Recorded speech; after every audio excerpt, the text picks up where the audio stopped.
Gari is a life-saving food in my country. It comes in handy, it isn't expensive, so everyone can afford gari. Mostly when you don't have anything to prepare, it comes in handy. And even in Nigeria, they consume it like the way we consume banku and fufu. They do not joke with gari. In today's video, we are making gari. We use cassava, and the variety of cassava I'm using in this video is yuca. After peeling the cassava, we wash the cassava and then slice it and blend. The reason why I proceed to slice before blending is my blender isn't powerful. So if I reduce the surface area of the cassava, I can actually get a smooth paste.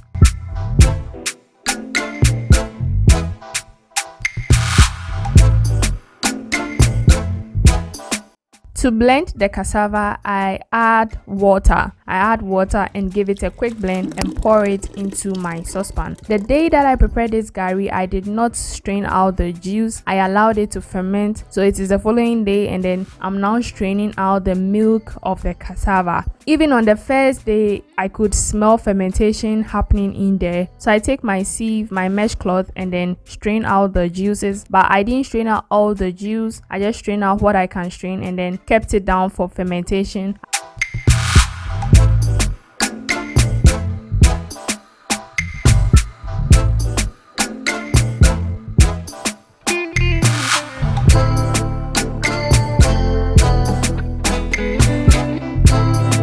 I allow it to ferment for 3 days, and on the third day I brought it out. I removed it from the mesh cloth, and when I felt it with my hands, I could feel the water in there. So I needed to give it a squeeze to bring out all the juices, because we are coming to fry this, and if we don't bring out all the juices out of the gari, I think the gari is going to turn into another kind of food. But that is not what we are doing. We are doing gari, and gari is mostly airy and dry. Anytime I'm eating gari soakings or I'm using gari for food and I see that the gari is very dirty, I always wonder the process of making gari. So that influenced me to try gari, because I don't want to be eating dirty gari. Yes, so that is why I'm trying this gari recipe. So before I tried this recipe, I went online. A lot of people have made videos on gari, so I just learned everybody's recipe, picked the common one and the easiest one that I can do, and I decided to give it a try. Hit the like button for support.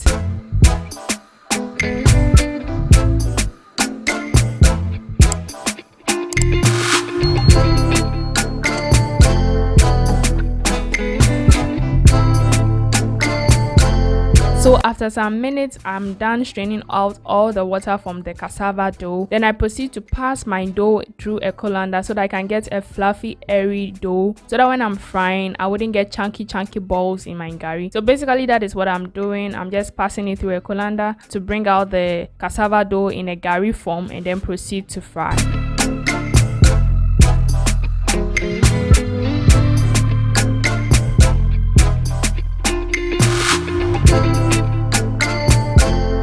So after passing my dough through the colander, I set my fire and then put it on fire. And guys, using a non-stick pan just made this game very easy for me. And at this point of the video, my gari is still wet. There is still moisture, a lot of moisture inside. So I basically proceed to keep stirring and stirring and stirring so it changes from this state to the drier state. And the difference between the state of wetness and state of dryness is the wet state, it just falls off in a chunky mode into the pan, but in the dry state it just comes fluffy and airy, and if you are not lucky, the air will even blow your gari away. I love that state. Just realizing my gari was working well for me and all coming together, I was so happy, because guys, this is the first time I'm trying my hands on gari. And even when I told my people I wanted to do gari, they were like, can you do gari? Do you know what goes into making gari? But me, I'm the type that I don't easily give up. No.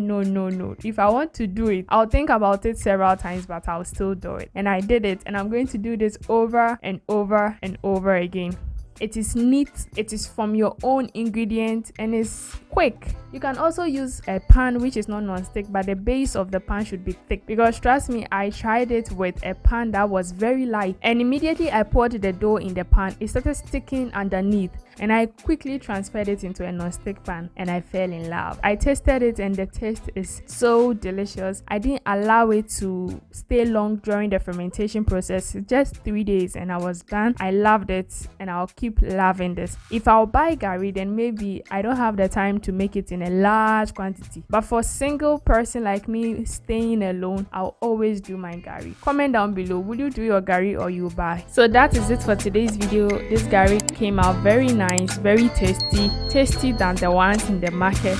Don't forget to like this video, share to friends and family. Try this recipe and you will love it. I love you, and until next time, stay blessed.